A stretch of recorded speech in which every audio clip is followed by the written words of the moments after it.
Are you a book nerd who has like not enough time to read? Congrats! You're just like me and so many other book nerds.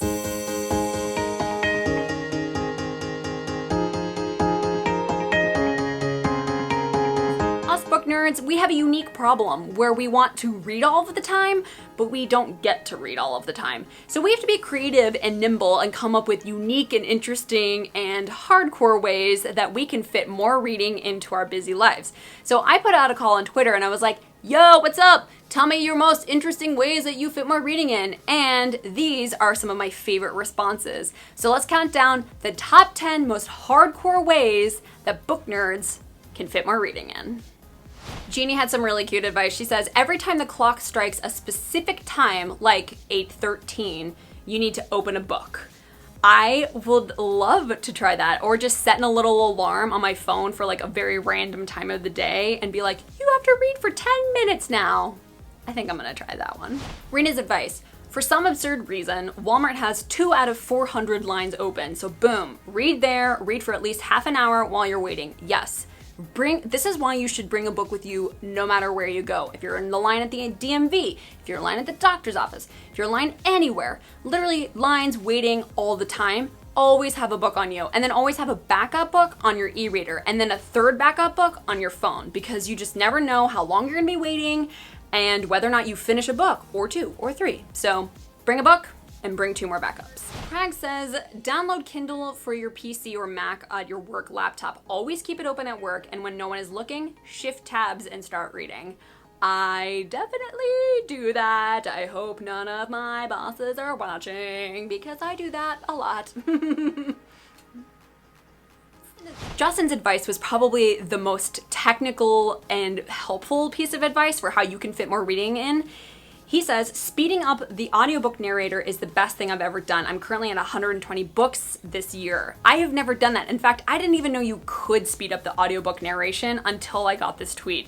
So if that's something, if you are an audiobook listener and you want to get more books in, speed up that audiobook narration. Like, shorten the time that it takes you to listen to the entire book, and that way you can fit more in. Andy's advice is probably the sneakiest advice in this whole bunch. She says, get sick. No one expects you to get up. People bring you food and necessities, and no one bothers you because they're afraid to catch it. If you don't want to actually get sick, then just fake it, right? Just take a little sick day. We won't mind. I won't tell. So now I'd like to give you guys some of my own personal advice for how you can fit more reading into your busy schedule. And my first piece of advice is delete Candy Crush and Angry Birds and Fruit Ninja, and all of those other mobile games that are such time sucks that I also love and am addicted to all of them. Just delete them. All of those times that you spent playing Candy Crush, those are times that you could have been reading. Think of how much more books you could fit into your reading schedule if you just weren't playing Candy Crush.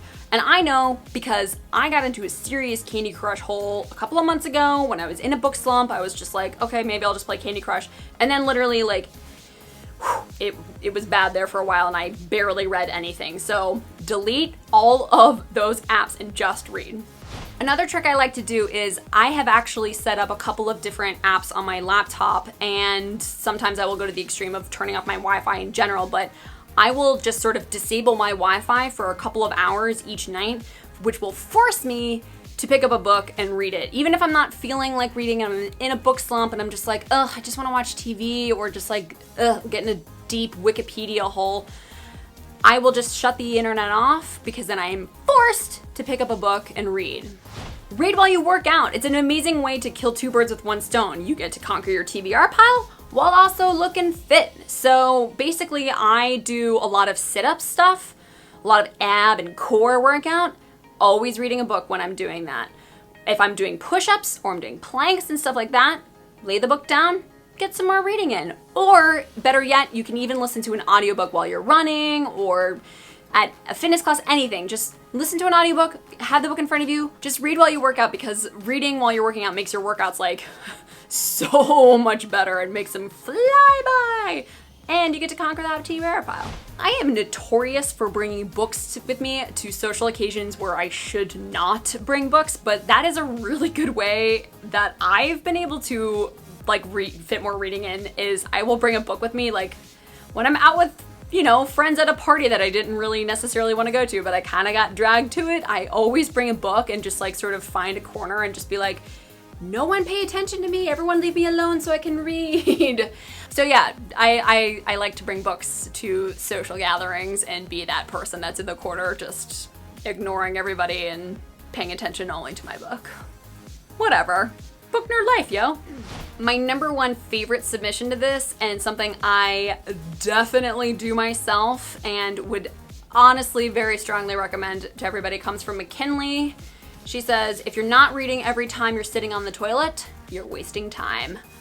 Word, agreed. Yes, bring the book with you to the toilet. Seriously, if you're on a bathroom break, anytime you go into the bathroom, bring the book with you. I am notoriously bad at just bringing the book with me.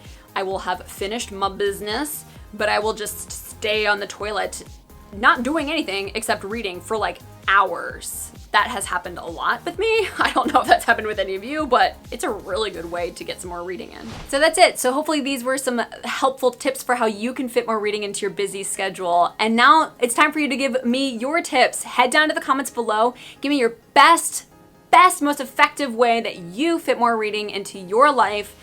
Head down to the comments, let's chat it out, and I can't wait to read what you guys submit. Until the next list video, don't forget to subscribe to the Epic Reads channel. A little book shimmy to you all, and I will see you in the next video. Bye!